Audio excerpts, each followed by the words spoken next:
Welcome back to yet another video. Tomorrow, Tuesday, August, 3rd, round 3 of Champions League qualifying, where Red Star Belgrade will take on Sheriff from Moldova.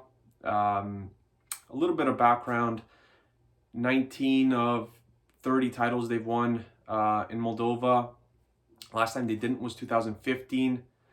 99 points last season, 116 goals scored, only conceded 7 throughout the entire season. They played 40 different players, 33 of them were foreign, and 24 different goal scorers. So the interesting thing about is Sheriff and the team that they played in the second round, I forget their name now, my apologies, from Georgia, is a lot of their players are foreign players, and Sheriff has actually been known, if you really follow football, to have a lot of foreign players in their starting lineup, and only a handful of players actually from Moldova. So that's just a little bit of like their history in terms of players. So they scored 93 goals from open play last season, 10 from penalties, 6 from corners, and 7 were free kick related. So I think 4 were directly, 7 from free kicks. I think 5 were directly from free kicks and 2 were like free kick related. So just a little interesting breakdown. Red Star last season scored, I believe it was 30 or over 30 from like set pieces, which was pretty much the main target for the team. When you look at Milunovic scoring a number of goals off corner kicks, and we saw that against Ghent. This year it's been a little bit different.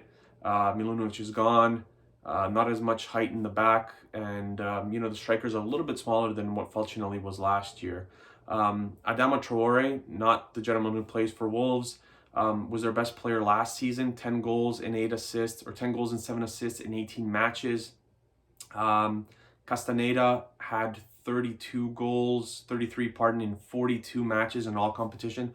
So that's the Moldovan League, as well as I think they were in Europa League qualifying last season, or they may have been even in the group stage.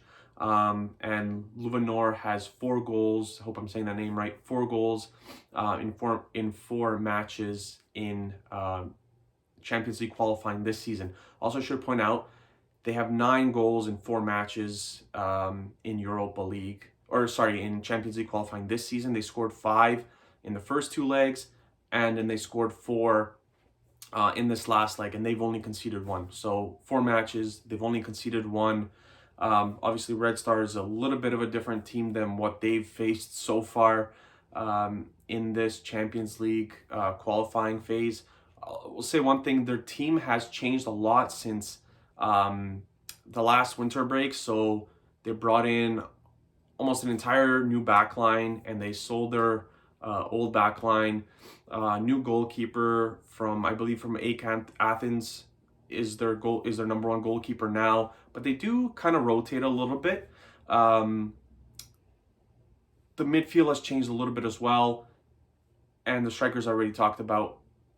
They're lethal, and I was even looking on Wikipedia just to kind of see their goals to matches ratio, and they really do score a lot of goals. And by the stats that I gave you with the 116 goals scored last season in their league, you could kind of tell that they've had a lot of guys score and a lot of different players score, and their 99 points was 16 better than second place. So that's a huge gap right there. But the first game is in Belgrade. The fans will be back. I talked about the Kariat match where it was only kids 14 and under, and I think it was 1 adult. Now it's good. You expect just the regular fans to kind of file in again. So I'm not sure how many tickets are going to be sold, like what the capacity is due to still COVID restrictions, but expect anywhere from 25 to 30, I think, thousand fans to be there. Some interesting questions for the lineup. Gobelic did well against Kariat. Does Stankovic go with Gobelic, or does he go back to Gajic, who suffered a little bit of a shoulder injury, a pop shoulder I think he had. Something I talked about in my last video was when Red Star does play better competition, I thought that they were going to go with Sonogo and Kristicic as the defensive midfielders. And then when they attack, when you know they're the better team and they're gonna attack more, then you go with maybe a Kanga and Sonogo.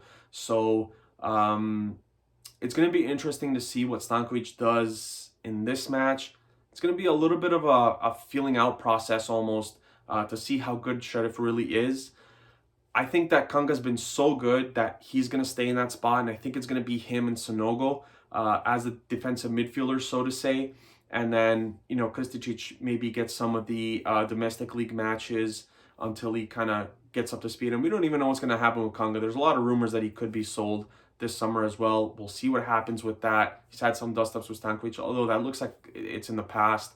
And I think Kanga's a great player to have. Like, he's had some big matches for Red Star. We think of Krasnodar in his first tenure. So he has had some big matches. I think you go with him because he's kind of the hot hand right now in the midfield. He does an excellent job of connecting passes in that midfield position with either Ivanic, Kataj, whoever the attacking foursome is up top. But that's another interesting question, is who starts up top. Diony against Spartak on Saturday wasn't that great. I thought it was really good against Kariet, not just scoring the goals.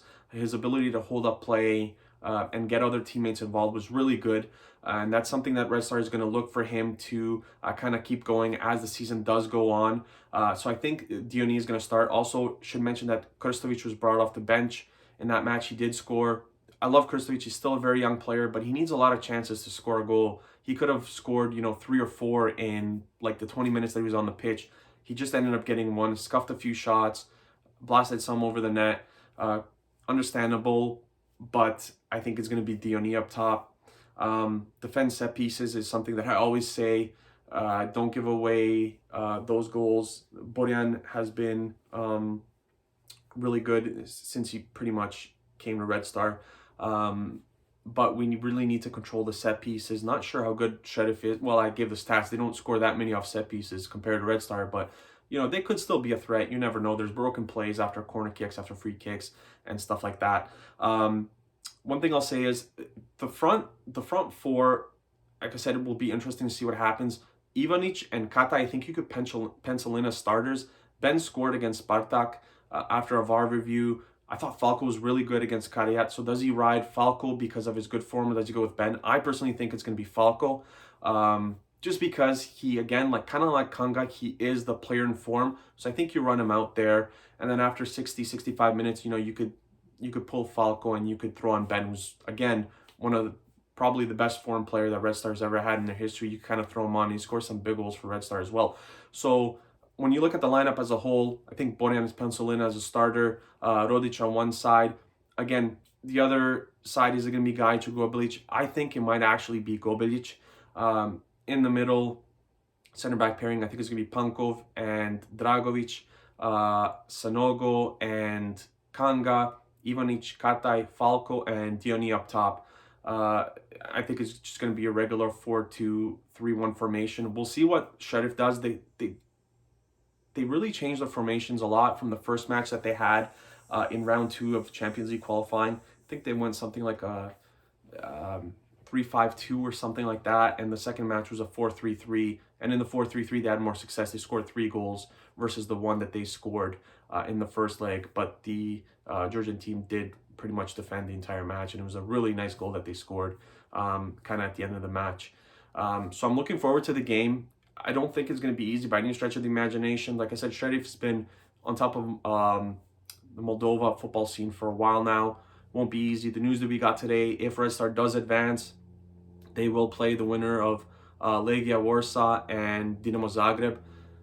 Huge matchup if it's Dinamo Zagreb and Red Star Belgrade. It's like the ex-Yugoslavia derby. This is like the Barcelona versus Real Madrid. So that's going to be interesting, but we'll cross that bridge when we get there.